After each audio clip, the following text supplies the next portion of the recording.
Lara Trump, RNC co-chair, joins us now with more insight. You know, if he brings up the charges against Trump, he's opening himself up to all that corruption evidence that's so vast and obviously brings Joe into it. But what do you see as the strategy here on the Trump side for this debate?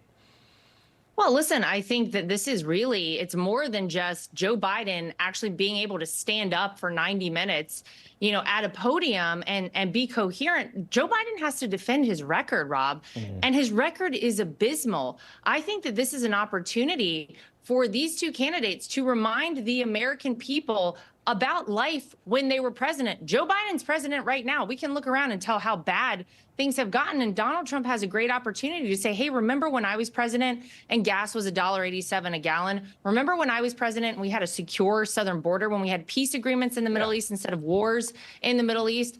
And I think that's the main strategy here. Of course, he's going into a hornet's nest. Of course, he's going into this knowing that they have set everything up for Joe Biden to make it as easy for Joe as humanly possible. But I think the American people ought to expect more out of Joe Biden than just being able to hack it, standing up on stage and actually making a little bit of sense. He's got a bad record and he has to defend it. And then he's got to tell the American people how he sees the future of America trending. And I can tell you the American people only want a future with Donald Trump there. You know, there's so many interesting things here because, I mean, you know, we know that the last time CNN held a presidential debate, you know, they snuck questions at Hillary. It seems almost unfathomable for me to believe that they're not going to try and get some kind of information about what's coming, although I think the campaigns kind of know.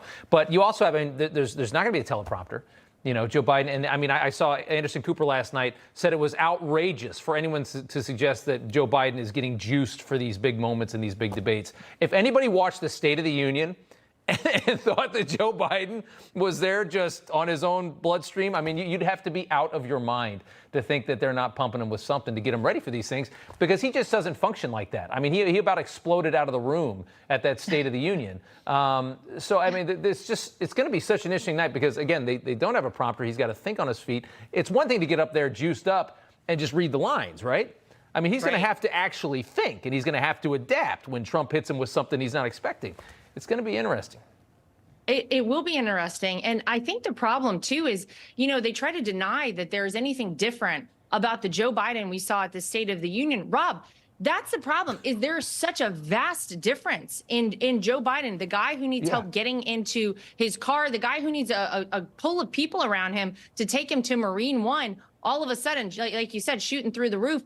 We obviously are going to be paying very close attention to Joe Biden's demeanor on Thursday night. But I got to tell you, I think with as much as they've tried to stack the cards against Donald Trump, this is just more of the same. They have stacked the cards against this man from the day he announced he was running for president. And in so many ways, they probably have injured themselves here because they've prepared him for this moment right now when he has to face Joe Biden. He's got to face, it's really a 3-on-1 situation. If you look at Dana Bash, Jake Tapper, and Joe Biden versus Donald Trump. But he's ready and he understands the importance of this debate. And it's really not about him. This is about America. It's about taking this country back. And he knows exactly what he needs to do on Thursday night. I'm going to get my popcorn ready. It's going to be good. And yeah, just to remind, I mean, Dana Bash is like the establishment mouthpiece, if there ever was one. Jake Tapper has avoided the entire story of the Biden corruption from day one. He's mocked it.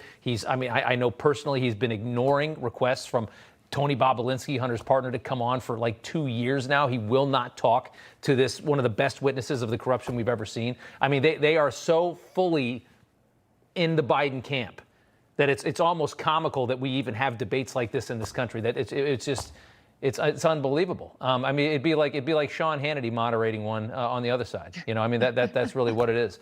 Lara Trump, thank you so much. We would do that one, Rob. Yeah, yeah, I'm sure you would. Thank you very much. Lara Trump, good to see you. Thank you so much.